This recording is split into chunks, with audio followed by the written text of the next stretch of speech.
Your stories don't define you, but how you tell them will. Hi, I'm Sarah Elkins, Chief Storymaker and your host of this podcast. We share stories for many reasons. We want to persuade, we want to entertain, and we want to connect. But what we sometimes forget is the impact of the stories we tell ourselves. Whether you're sharing personal stories or business stories, how you share them makes a difference in how you remember them and in how you're being perceived by the people you're sharing them with. In this series, you'll hear stories that will resonate with you and you'll nod your head in understanding, and then we'll dig into lessons from each of those stories. How many times have you been sharing a story only to be interrupted by a person eager to share his own? Well, when I'm working with clients on communication skills, I remind them to listen for understanding, but not to respond necessarily.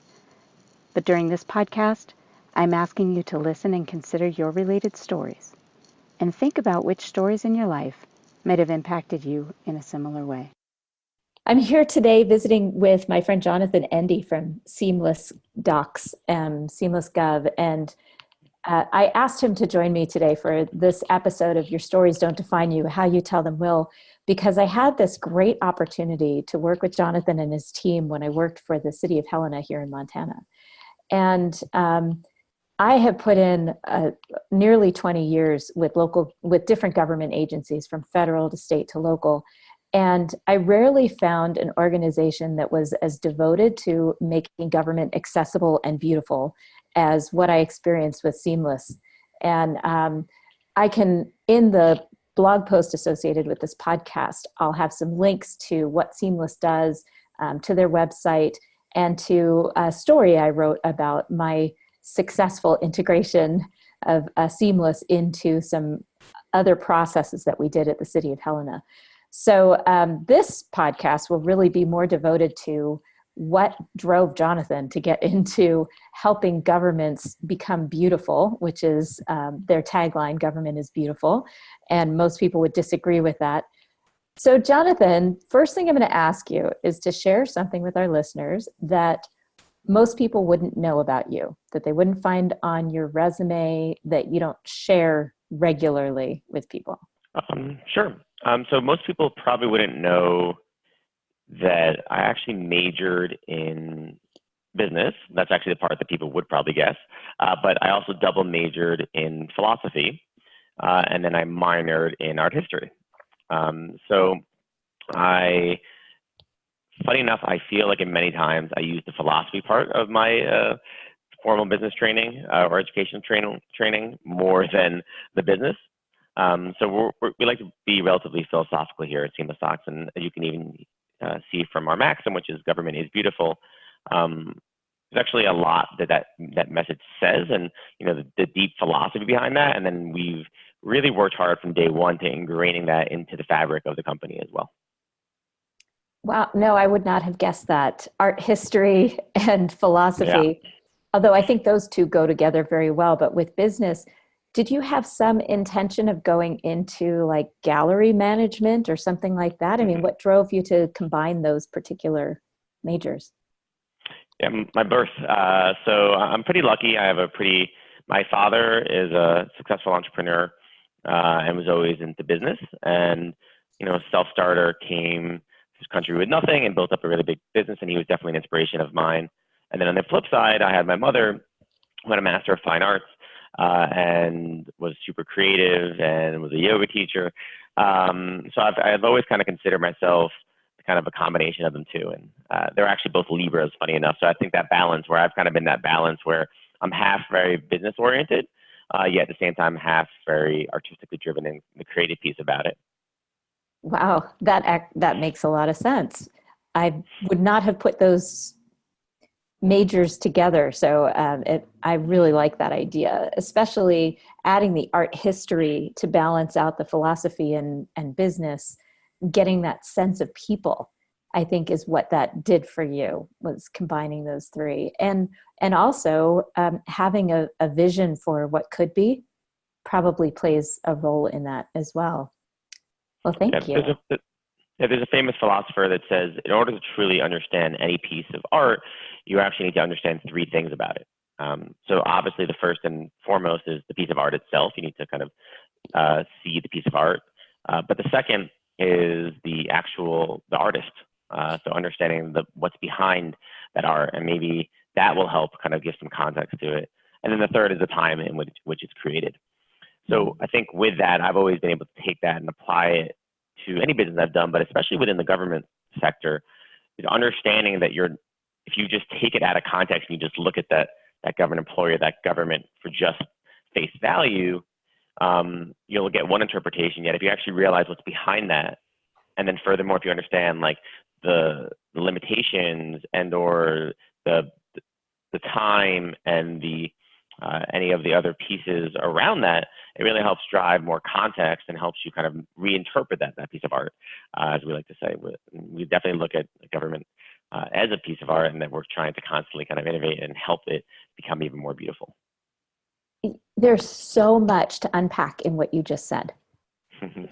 What I'm thinking of right now is when I was doing public affairs for the city, one of the things I tried to really encourage among employees was to be advocates for their government and for their peers and colleagues within the community. And the way that we did that was in a few different ways. For one thing, I would make sure that they understood why we were doing what we were doing across the city. I initiated meetings of admin staff from across the city so that we could go around the table and talk about what was going on in each department. And the things that would come out would be things like, we're struggling in the snow plowing because one of our plows is down and one of our employees just quit to make more money with private, blah, blah, blah. And it would open the eyes of all the other people in the room about why we were struggling to keep the roads plowed last winter. And what that did is it created these advocates within the organization so that when they heard their neighbors and friends complaining, they could say, oh, well, that's because. And what it did to me, and why this ties in so well to what you just said, is it gave people the context of the human beings behind the work that was being done, that these are their neighbors that are out there plowing the roads at 3 and 4 in the morning. And it gives this idea that government isn't just some innocuous creature, but it actually is made up of human beings that are trying to provide the best service they can for their community. So that's, I really like the way that you just put that. That makes so much sense in using that analogy of looking at a piece of art. Yeah, we even did a series, and we still do to this day, a kind of a spin-off, if you will, called Service is Beautiful, and where we honored an employee, a government employee every month for really going the extra effort to proliferate innovation within government. And I think, as you put it, if that employee doesn't need to go and get that story, doesn't need to go and say, oh, this is why it's going on, but they do, and they're public servants, and I think it's such a beautiful thing. The people behind government. I think it's something that we really like to think about, and even what we do every day is, we do government forms, and for any listeners out there, essentially SeamlessDocs, a very quick synopsis, is we help governments go paperless, so we help them take all of their forms and bring them online so they can be filled out from any device, and then we help them process the information they collect. So obviously it doesn't sound so human, yet we're always so excited to feel about, well, if we can have that interaction that citizen has with the government, and it can be like, wow, that was a really good experience. Like, I didn't expect to have such a good experience interacting with Helena, or I didn't have, I think if we can, almost the way we like to think about it is we're rebranding government, right? Rebranding what that interaction could be and changing it from that vision of government and government forms as that vision of the DMV. With a line, if we can think about that, wow, interacting with government is as simple as, clicking a couple buttons on your iPhone, that's kind of what we're striving for. So really trying to make sure that we always remember the human element. And I think it's, at this point now, doing millions and millions of submissions for government, is realizing each one of those is, that's 20 minutes that someone can spend elsewhere, or that's a visit that didn't need to go into the city hall and take off work, or it's just for an employee, it's a better experience to have with the organization they work for. So it's something that we definitely always really want to factor in the human component of what we do. And what that brings me to is, first of all, there are probably some listeners that don't even realize how many forms are out there in governments that are not fillable online or submittable online. And I can tell you, just in our little city, how hard it was to get people to take a PDF that couldn't be submitted online and make it an online submittable form, because PDFs aren't supported anymore to submit because of all the different devices and operating systems and browsers in the background. But the addition to that is I can tell you a specific story about how you keep the human in, despite the idea that this is taking forms so that they're more online. When I was working for the city and we put a whole bunch of forms online through Seamless, through the utility customer service division, they were things like allowing a landlord to put a water utility in a tenant's name, and being able to sign up for automatic billing and payment for the water bills and things like that. And we had these forms online, and one of my colleagues that had helped me implement this and was in that department, she called me one day and she was so excited because more residents had been calling her that week than she could count, saying, well, I'd like to do this, but can I do that online? And she was able to say, yes, as a matter of fact, you can do that online. They weren't expecting a yes answer. And what that did is it created this relationship between her and the resident. Even though they're going to complete the form online, she was able to give them this good news. And she felt so good about it. She felt like she was providing better service as a result of being able to give them that answer. So absolutely. And I think, thank you for that story. Another, quick story is with SeamlessDocs. One of the things that happened, and in the interest of storytelling, I'll just tell a quick little anecdote. Was I remember, at one point wondering, why isn't this customer using us to its fullest? Why are they using us more? So I gave them a call. It was one of our customers in Colorado, and I said, hey, do you have like 30 minutes? I'd love to just get some feedback. And it was the initial instinct for me, obviously, was to get feedback on how she was using our product.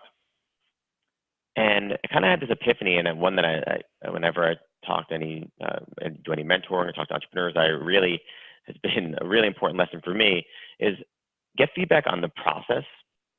Don't get feedback on the product. And instead of me doing what I normally would and saying, hey, why don't you just click this button, or what did you think of when you press that button? I said, tell me about what you do.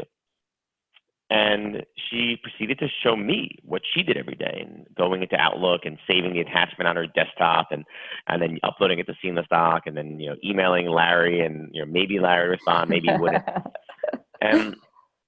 But also talking about I kind of, one of the things that made me think of the story with what you just said, it was the relationship piece of this, with the relationship with Larry, but also realizing that part of that relationship as the world becomes more modern is, relationships are sometimes can be formed over email just as much as they can over phone or maybe in person. And, how do you actually create that relationship? How do you, if, you don't want it to be as stale as just creating a submission and never hearing from anyone, maybe potentially. And that was when, at the time, we would be adding a lot more processing tools to the software, where we came up and we ended up trademarking the term Government Relationship Manager, or GRM. And we like to say we really want to put the R in GRM. We want to put that relationship piece, and we want to build tools that actually, whereas maybe Janie doesn't need to call, and that's such a wonderful story, it makes me really smile to hear that she was able to get some smiles and be happy because people were excited about our new interactive online software.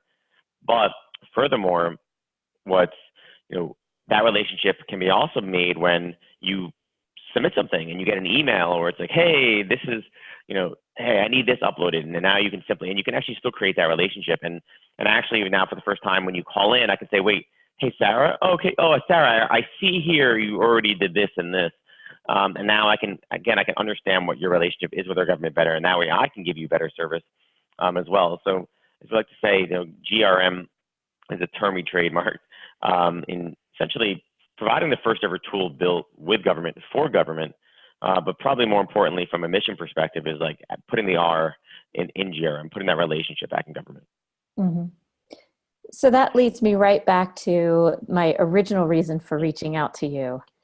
There must have been a time in your life early I'm guessing teen years or early 20s, maybe when you were in your undergrad degree programs, that you had this kind of a pivotal moment that you realized that these relationships are important? Or I don't know if it has something to do with government specifically, or if it has more to do with how to leverage our new tools to help with relationships, because I'm big into that. How do we make sure that our online lives are aligning and relevant to our offline lives and improving them, as opposed to the other way around? Yeah, so I mean, there are a couple stories that come to mind, and I think, for me, I've always been pretty tech savvy, and I've always kind of have the mind where if I go through any process and it's not efficient, I'm always like, wait, why don't we just like do it like this? Or like, it would be so much better if we like did that. So I think that's definitely been my kind of initial inkling. I think the longer story there, though, was when I first started SeamlessDocs, we actually initially started for businesses, small businesses, in fact. Being a serial entrepreneur since college, I was realizing that, like, hey, there's so many forms, so much paperwork, and every single time I needed to, create a form, I was like, I don't understand. Why am I having to create everything from scratch when there's tens of thousands of businesses that need this form, this interview request or this feedback form or whatever it might be. So the initial goal was to sell to small businesses, and I think, the first year, almost a year and a half of the business was really just focusing on small businesses, and I think, it was something where I knew there was a pain point. Yet every time I got off a demo, I don't know, there was something missing. And then there is this one story where it was like 10 o'clock at night, and I'm in the office, and the phone rings. At the time, I think the company was maybe 5 or 6 people, and it was Gary, and he's like, "Oh, hey, sorry, I wasn't expecting to get someone." I was like, "Oh no," obviously didn't say I was a CEO and or founder, but I'm like, "Hey, how can I help you?" And we ended up started talking, and about 45 minutes later, I'm like sending him a link to a screen share where for me to do a demo. And he was just like, "Oh my God, this is incredible. Are you available 8 a.m. tomorrow morning? I need to show my entire team." And it was like this huge epiphany and huge aha moment for me. I was like, wait a minute, this is what I was missing. And then it just so happened that particular use case was the Department of Children's Services. And I was like, wait a minute, like we can actually use this technology. Not only is this a wonderful use case and a great showcase for our product, but this is something that that gets me excited. It gets me excited, the fact that we could potentially remove some red tape, or maybe get someone to the foster care quicker, or help a child more efficiently because of our service and because of our ability to remove it. And at that point, that was when I really started thinking about government. And yet I was still very business minded, right? I was like, all right, well, I need to raise money. I'm a startup and all these other things. And I don't know, as I like to say, when I first started selling to government, it was just called selling to government. There was no such thing as GovTech or urban tech. And through that, I got introduced to Code for America as I started trying to like validate and trying to call some of the governments. And I like to say, when I went to Code for America, a really incredible organization, that's when I fell in love with government. And that's when, even to this day, as much money as we've raised now, I think we've raised a little over $20 million at this point, and the company's over 50 employees, and everyone's constantly being like, well, when are you getting up doing other things? And I think that passion has really been a focus, a driving force for our focus and conviction to government, right? So much like even you being a part of our inspiration, right, was working with someone like you, when if there weren't people like you in government, we wouldn't be around, right? There weren't people that are willing to like, go the extra mile. And part of that huge inspiration was a huge inspiration for us. So, in terms of, what we've done, and even to this day, instead of us going into other verticals that maybe even might have been more lucrative, we've decided to go deeper and deeper into solving these government problems, and really, as we like to say, having that compassion, being able to take that perspective of what governments are working with and really work with government to help government. And so we're really proud of that, and I think that's been a huge driving force for the company, and still is to this day. I feel not just lucky, but blessed to come to work every day and get to work with people like yourself. Well, thank you. It's a huge compliment. I want to go back to the story about Gary. So tell me, what was the name of his organization within a government agency again? So I'm not sure. Department of Public Health. Yeah, it was Department of Children's Services. I'll leave what state out, but the Department of Children's Services. Okay, so he calls you at 10 o'clock at night, probably from a different state? Correct. Okay. And you immediately, your light bulb goes on that this could be a potential client. And of course, as a startup founder, you're just happy to get somebody on the phone that's interested. And so the next day you're doing this demo for his team. What were you thinking about Gary at this point? What was I thinking about Gary? Yeah, because clearly he had some sort of impact on you to be able to get you as jazzed as he was. What was it about him that?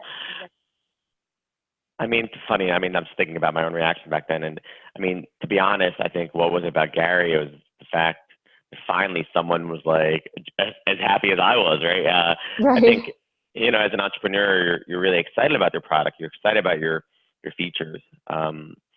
And, I think it was someone where he was getting as excited when I was showing things when so far up until then, so many people weren't. Right. People would be like, I would walk out of a demo like, I just don't get it. And finally, for the first time, Gary was excited, and it was like, oh wow, this is fun. And we're like, and you could also do this. He's like, oh my God. I'm like, and then we can do this. So I think it was just a really exciting moment for me to finally find somewhere where I was like so much so striving for some validation, product market fit, I guess. Yeah, validation. Right. And I think it was really great. And yeah, and then just the funny part about that story ultimately was got the entire team excited about it. At the time, our software was really cheap. I mean, we were like still doing like freemium small business. They would have been our biggest deal. It was in procurement and like ended up basically dying in procurement. And it was just a really interesting. The funny, I think, so frustrating. I think it was frustrating, but I think it was amazing that it happened. Right. I think also it made me really quickly realize that, all right, this is exciting. This is an opportunity, but I can't keep on selling the way I was before and expect the same results. I want to have to really understand. And at that point, I decided that I needed to become a procurement expert. And the same way I said before, going back to my earlier analogy, I need to really have the respect for government to understand what they actually do in the back end. Because if I don't understand what happens after we get off that demo, as excited as they are, then I can't help them. I can't help them get to procurement. And I think that understanding has been one of the biggest factors. You could argue that SeamlessDocs has been probably one of the most successful software as a service being able to sell to local government ever. Selling software as a service was a new notion, especially you guys were champions and pioneers in this, I guess, 4 or 5 years ago in Helena. And, I think that was that understanding combined with the fact that we were building a product actually with them, for them, and not just a product that we're trying to repurpose for them, it has been one of the biggest drivers of our success. Mm-hmm. So let's go back to your visit with Code for America, because I think that was really your pivot point. That was the point where you realized that this is something you felt really passionate about. Because the call with Gary was the beginning, and then being able to demo that work in the morning and having his team get excited about it. And I'm guessing that during that call, you could hear the engagement of that team saying, oh my gosh, we could make things so much easier for our customers, for our clients, which is always what drives me when I see that light bulb go on a coaching client, whether it's a sales team or an individual, is that realization that they could do something really valuable for other people. So when you went to Code for America, you said you went to their conference first? Was that your first introduction to them? It's so funny. It's one of these things as an entrepreneur. Again, you're constantly kind of pivoting and moving on your feet. And I remember, I think this was right around Thanksgiving. My family lived in Southern Florida, so I was going to Thanksgiving and down there. And I remember for the first time ever, someone asked, oh, what do you do? And up until then, I was like, oh, we're a form automation platform. And I was like, for whatever reason, I was like, the next day, I was like, hey, we we have a tool. It's a form automation platform where we specialize in working with governments. For whatever reason, this is, by the way, keep in mind, the extent of my specialization was one call the day before. Like, oh, they're like, really, government? And I'm like, yeah. I'm like, oh, my first instinct is like, all right, great, like the reaction. And then why did I say like, that? wait a minute. They're like, wait a minute. And keep in mind, again, this is 4 or 5 years ago, like the notion of selling to government, like if an investor already, like, here's your startup, it's like, they're already kind of get the one arm's distance. And like, if you sell the government, forget about it. Like you like turn around and they're gone. For whatever reason, this particular situation, it was like, you know what? You should talk to Sean. And I was like, okay, it just so happened, Sean. Oh, I'm sorry. You should talk to, forget his name now. It's called Peter for argument's sake. Talk to Peter in Southern Florida. And this was a Code for America person? It wasn't yet. Oh, okay. And I went down and I drove down to Miami and I met and Peter stood me up. And I was like, oh, all right, well, all right, I guess I just wasted time in a car. But last minute, Peter was like, hey, I can't meet you, but you should meet with this guy, Sean. He's interested in gov tech stuff, urban tech stuff too. I end up, next thing you know, it's an hour later, I'm sitting down with Sean and I'm giving him my thesis. Turns out he's one of the first employees of GovTech, of GovWorks, if you remember that story by any chance. Mm-hmm. And we're like, again, we're having this Gary moment. We're bonding over like government inefficiencies and he's all excited about it. And again, like 48 minutes later, he looks at me, he's like, oh, you guys raising money? And I was like, oh yeah, we're raising money. He's like, well, I want to invest. I was like, again, this is like the second piece of validation, right? So I got the product validation from Gary, and now I get the investor validation from Sean. He goes, there is a catch, though. I was like, oh, great. He's like, well, I'm starting a fund. I don't yet have the fund, but like in the next 4 or 5 months, I should have this, and we'd love to invest. And I kind of just like shook his hand, and he's like, and by the way, and as I was walking out, he's like, do you know the Code for America people? You really should meet Dharmishta, who was the program administrator for Code for America back then. And again, it just became this kind of all of a sudden this daisy chain of incredible events into this government ecosystem, especially one that was so nascent. And from an entrepreneur's perspective, whenever I talk, I always talk about the fact that, as soon as I was able to have that conviction, even though initially it was just testing and saying we specialize in government, although if there were 100 investors, maybe only 5 were possible, those 5 were going to be a really big fit versus trying to be all things to all people. Up until that point, I was really trying to be all things to all people. So I think, for me, it was just incredible validation that all of a sudden, when I said, government, in your mind, you're thinking, wait, who do I know in government that I should introduce Jonathan to? If I was like, I have a form automation platform and work with businesses, it's almost like too broad and too vague to even understand who to. And then from there, it was just an incredible, sequence of events where, met Sean, he ended up investing, meet Code for America. I get into the accelerator. I was one of 5 companies accepted. Just so happens that Ron was on the committee and Ron was starting the GovTech fund and he led our Series A. And then from there, it was just an incredible sequence of events. And as after Code for America, I like to say, I used to be a little bit of a poker player. So I like to say that, we kind of tiptoed in initially, and then when we went to Code for America, that was me doubling down on government. And then after that, there's the people I met within that space, the falling in love with it, with meeting GovTech and Ron to kind of lead our Series A gave me the confidence where I like to say we went all in on government. And to this day, we have all of our chips on the table.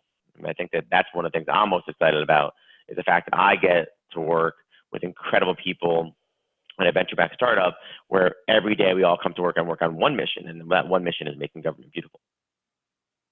That definitely is so much more clear. You develop so much clarity in that conversation shortly after meeting Gary. So it was the next day that you had this conversation with a potential investor? The next day I was introduced, and then yes, the following week I had a meeting with them. It was like a Thursday, Friday, Tuesday kind of daisy chain. And again, who knows what would have happened if Gary never called.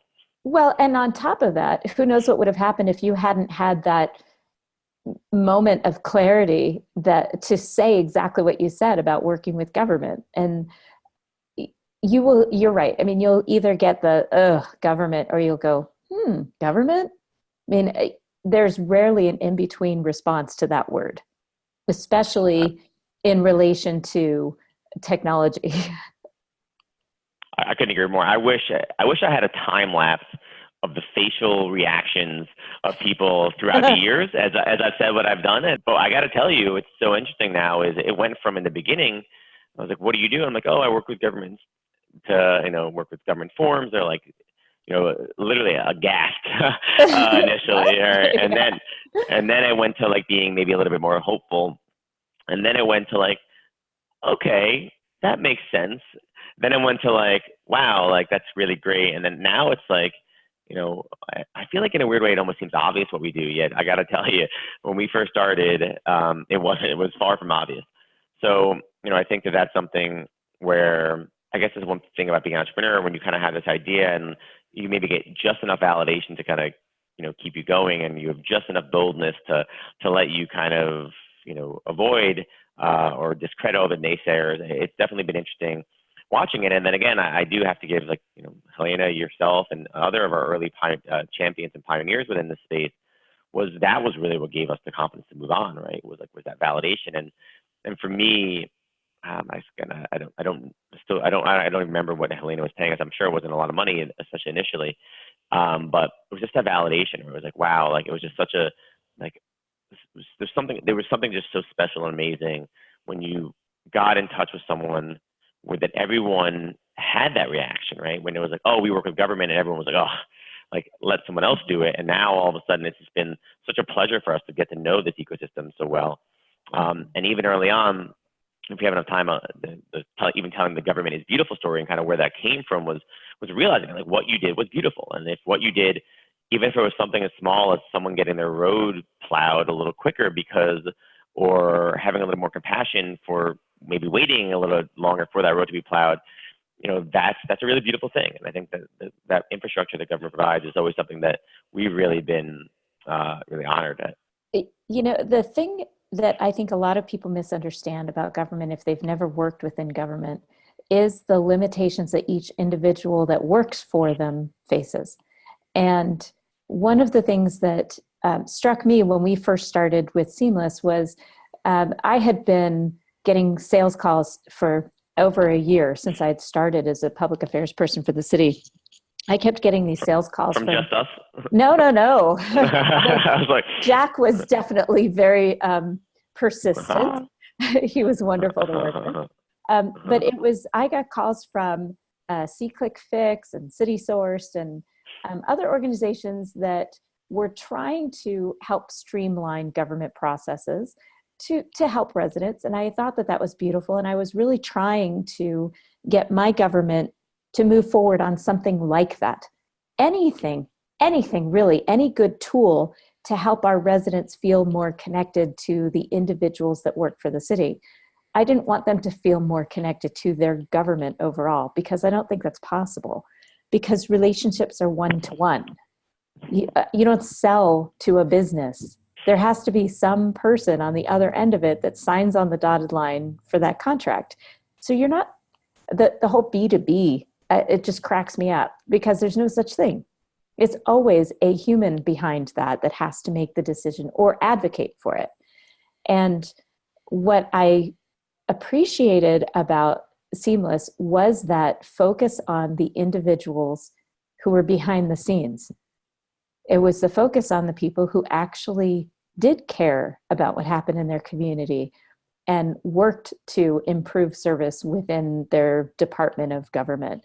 And it came down to when I was getting calls, when I was trying to implement Seamless in Helena, and the leadership really wasn't all that engaged with it, which is, I think, part of why I was so successful, was because the people who were engaged with it, the people who really wanted to make this successful, were the people doing the actual work. The people who were receiving the data being collected through these forms and taking action on them. So like I said, the utility customer service division and the streets division and all the other public works divisions that were receiving the information from these forms. And I would love to hear a story about someone specific, somebody you worked with specifically, probably in early days of city or local governments, that helped you get to that point where you realize, okay, this is right. It's the people behind the services that matter because they're the ones that are interacting with residents. Do you have like a specific customer that you worked with beside me, of course? Yes. I would, all joking aside, I mean, you definitely were one of the early ones, and what was just a great, testimonial for us and a great partner. And again, incredible appreciation for that. I think part of, my story is we quickly gained traction, which is good and bad. And again, actually earlier today, I met with an entrepreneur who was struggling, and he was like telling me he wanted, more pilot customers. I was like, wait a minute, like, what do you want? How many do you have already? Like, instead of spending your bandwidth and spreading it thin, why not just stick with the ones you have and just focus on those? And I think we had the unlucky fortune where we started growing really fast. And we went from, one government to two to 10 to 20. And next thing you know, we had, hundreds of governments. And I think what happened in a good and bad way was, I don't say I lost touch, because I think it was just getting constant validation from that. And really, I wasn't really talking with the customers as much. And, at that point, there was a local government. It was Newark, New Jersey. The CIO was by the name of Seth Weiner.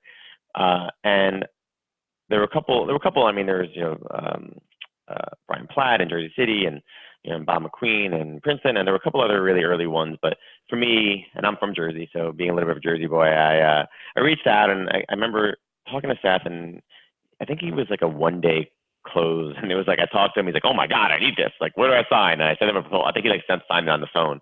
And I'm like, this is the guy I need to go meet. So I went and met with him, and I think it was supposed to be an hour meeting. And like 2 hours later, I was sitting at this folding table that was in the local government there. And I remember that same kind of experience I've talked about a couple times today, which that joint excitement, that joint inspiration.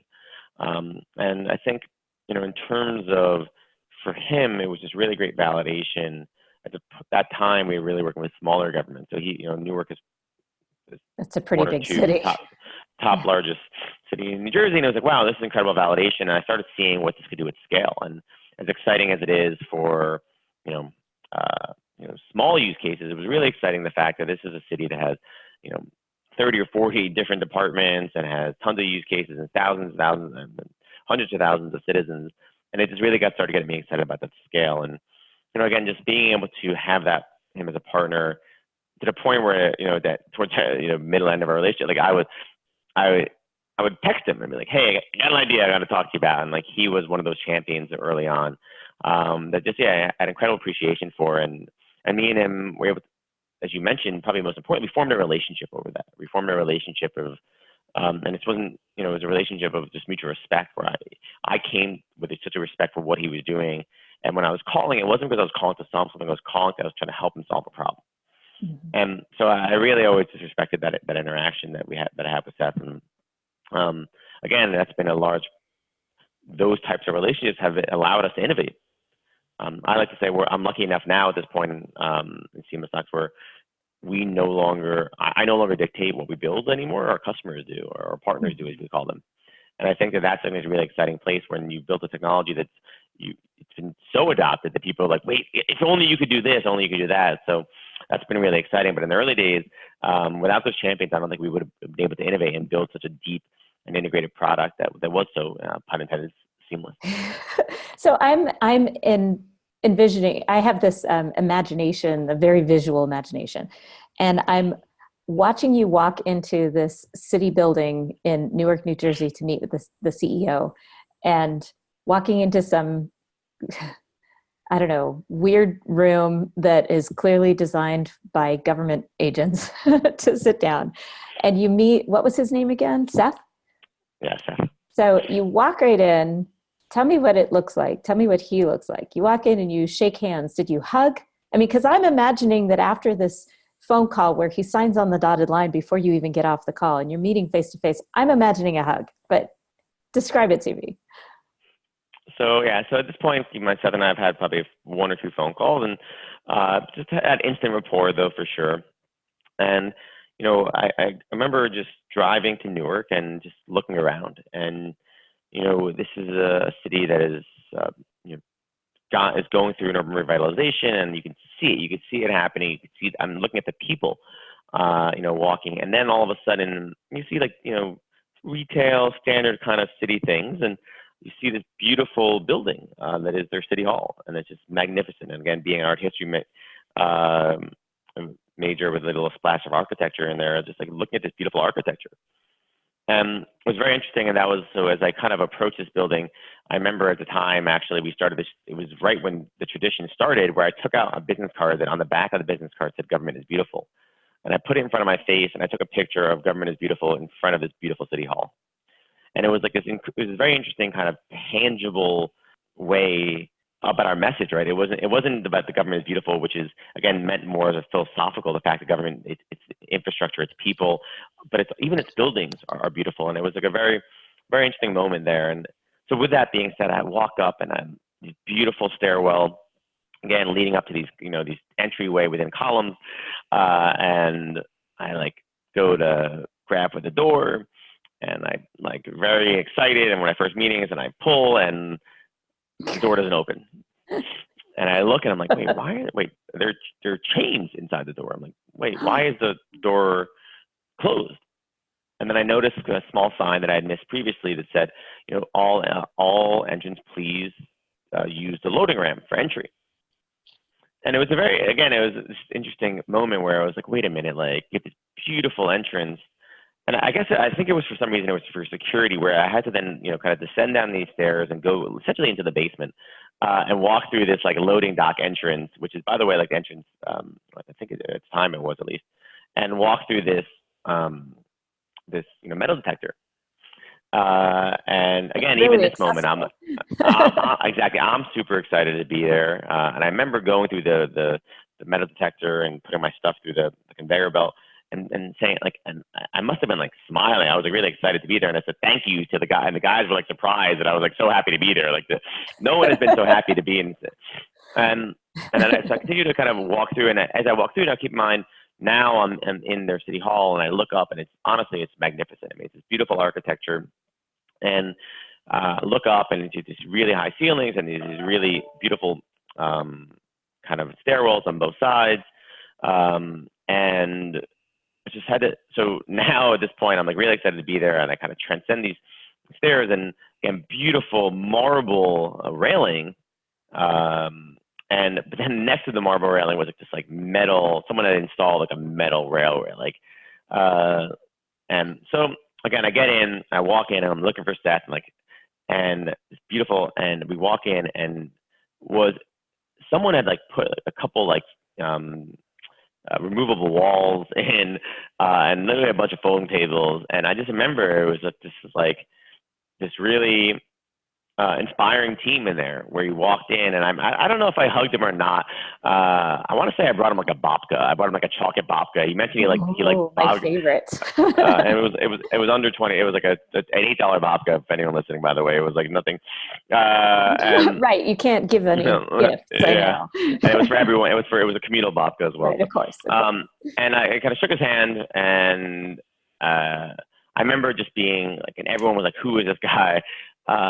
And then Newark had just had fiber installed, and I remember "Oh, hey, what's the Wi-Fi password?" He's like, "Oh, well, we don't really have Wi-Fi in the building yet, but," and he handed me a Verizon hotspot. And then we walked into this other room where there was a folding table, as I kind of mentioned, and this screen with a projector that was held up on a couple books. And again, the reason I tell the story in this detail and painting this picture is the irony of it in some way, right? You have this magnificent town hall, city hall, but then you have this divider wall with folding tables, right? You have this beautiful stairwell, and then you have a metal railing that was installed, and then you have this beautiful entryway, but you enter in through the basement. And I think that a lot of this, to me, it does make sense. Yeah, I think what's so incredible about government was that everyone around that folding table was really excited to be there and wanted to make help, and and was like, we don't care the fact that we're using a hotspot and we're in a phone table, but we're going to make a change and we're going to make this better. And I think that that's something that is, again, for me, such an inspiration, and why I'm so happy and so lucky to work with government every day is that vision of, I love that notion of a couple of people at a folding table just trying to make something work.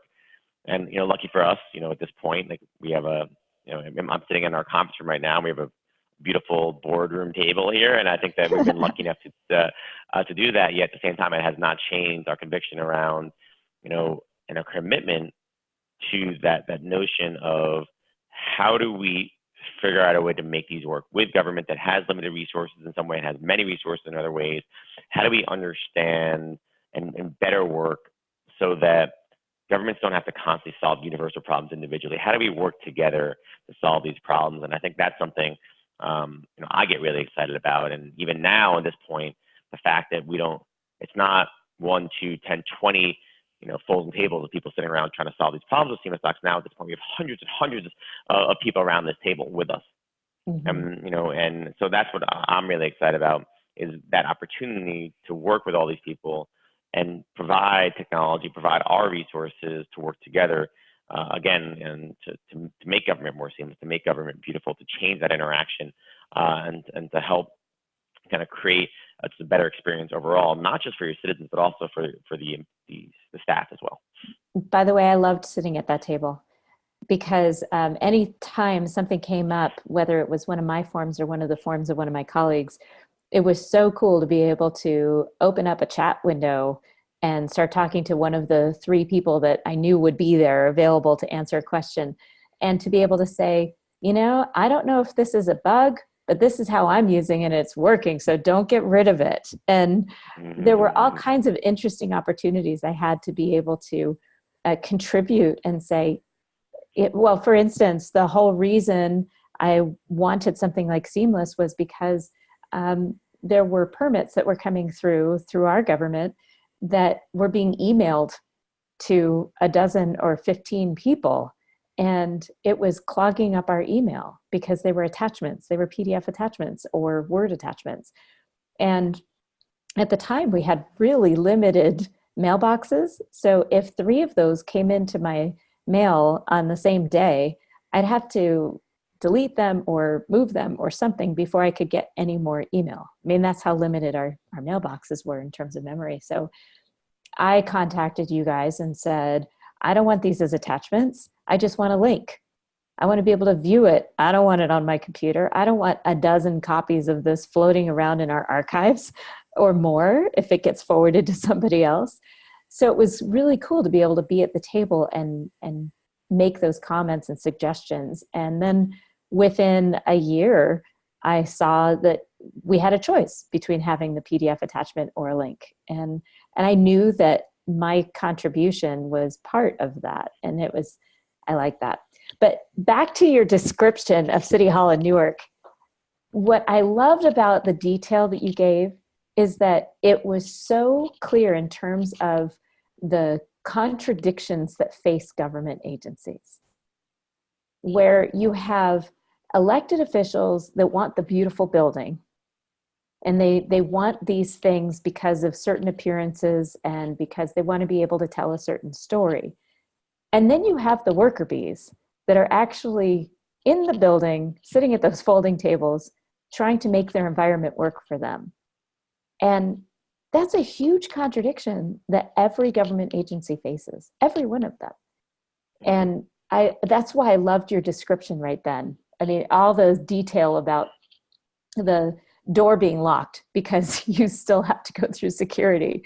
And we actually have something like that at our state capitol here in Montana, but we still have so much accessibility that I can walk right in and go say hello to the governor. I don't even have to go through a metal detector if I go through a certain door. It's kind of weird, but it's very cool.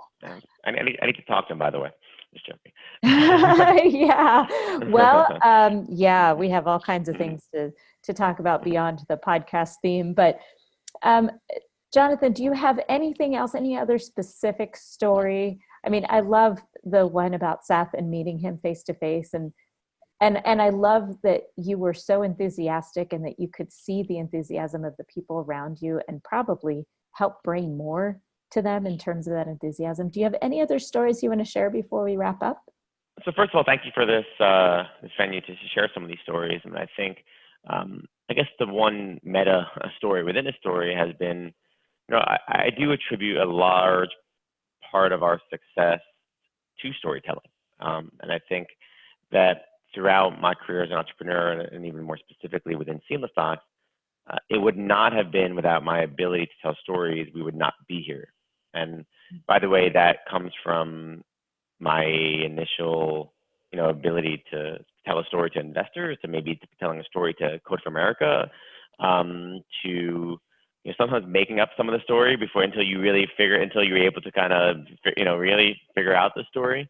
And then even within our messaging, and I think early on, we had a motto, government is beautiful. And we put it on posters, we put it on t-shirts. And I think that was, as you had mentioned, that really showed our commitment to our constituents. And people would be like, oh, well, they would laugh sometimes, and we'd be like, no, government is beautiful. Right. And I think that that was part of our story. Mm-hmm. And to this day, government is beautiful. It has made up and has been this undeniable kind of piece that has come with us on this journey as we try to really change the way the government works. Mm-hmm. And I think that ability to message that, and even from my early days when I would give a demo, and even now I probably cringe if I saw the demo I gave to Gary. It was probably 59 minutes of all features, like, and this button does this, and now I can, essentially I talk about the conceptual goal, the value, rather than the feature. And I think that, the ability to tell that story and to message that and to convey that value in a concise way has absolutely been the number one, our number one ability, reason for our success. And I think that, like any good story, it's nice to have those details, but it's also important to have that focus and have that one kind of message that is going to resonate. And again, no matter how many people come to me and say, well, what about this vertical? What about that vertical? That's not part of our story. Our story is, how do we start at that folding table in any boardroom, in any government, and that's where our story started. And we've just been really lucky and really excited, as this journey has continued, for us to get into the big boardrooms and work with large state governments and work with some of the largest cities and largest government organizations in the world. And the smallest. And some of the smallest. And also, by the way, I think that's part of our mission is absolutely that.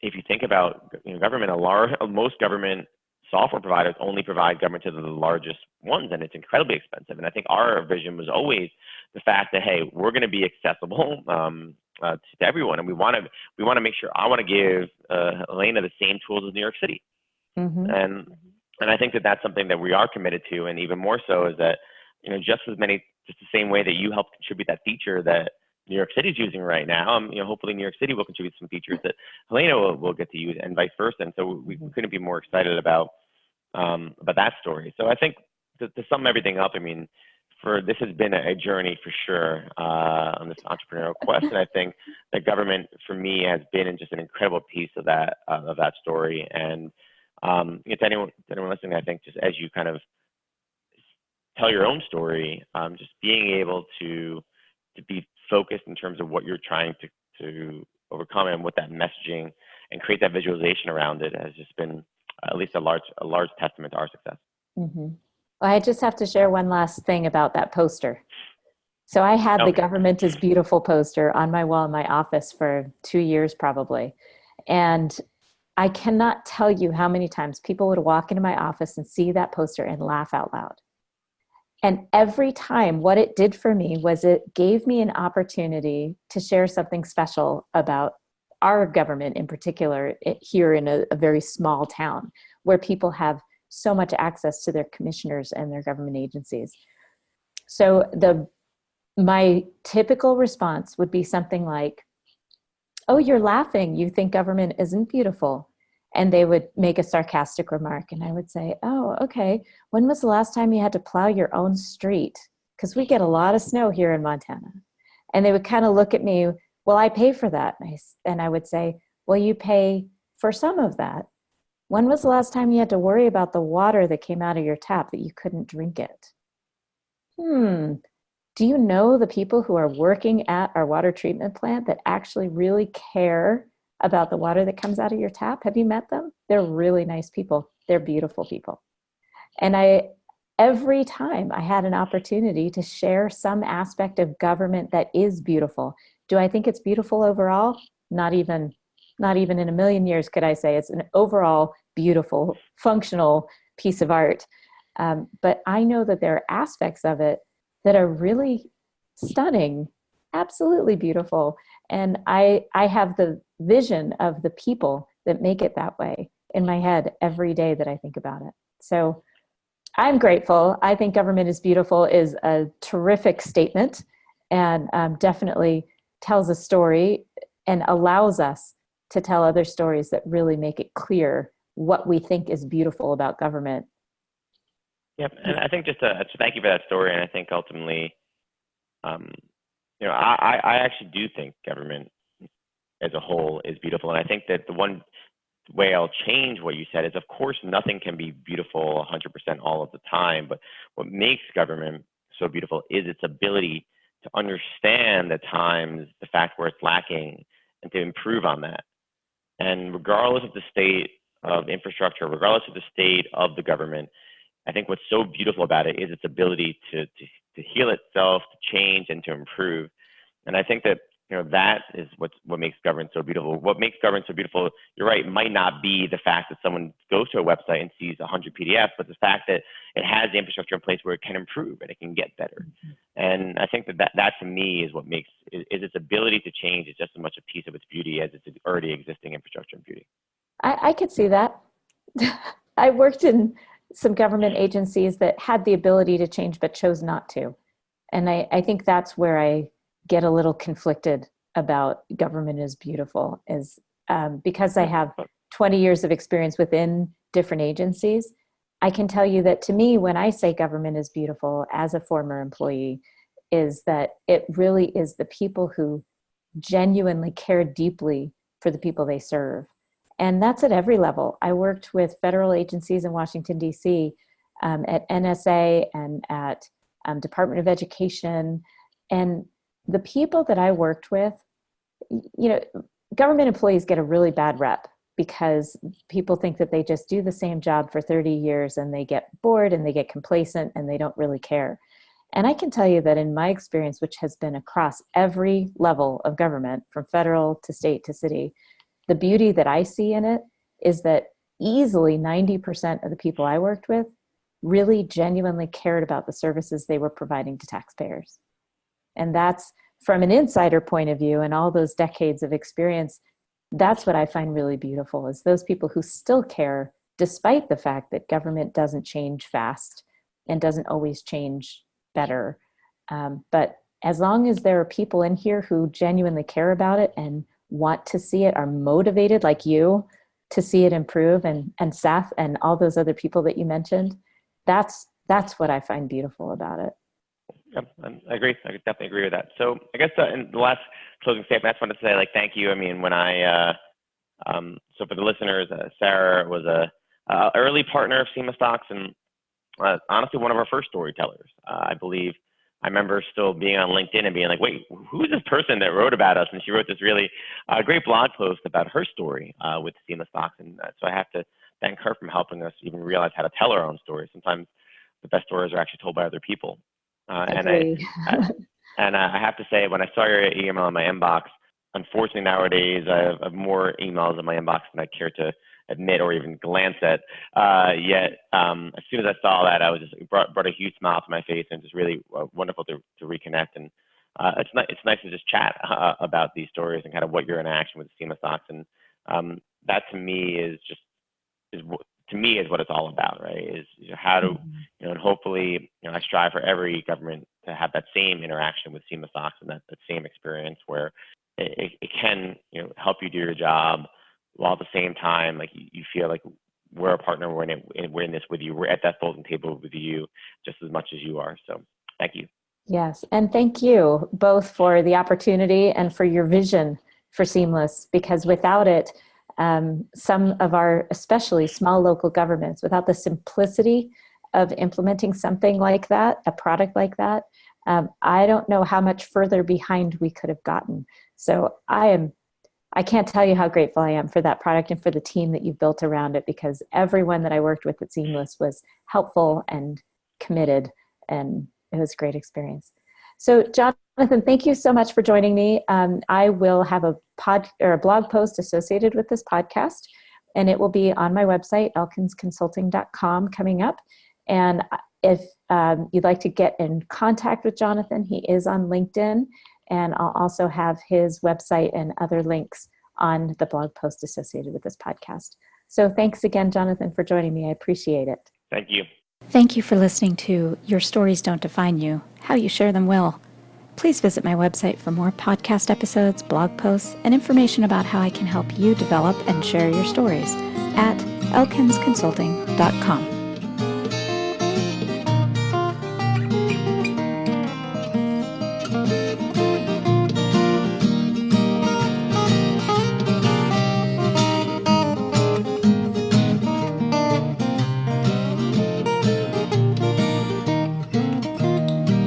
Now listen to me, honey, while I say, how could you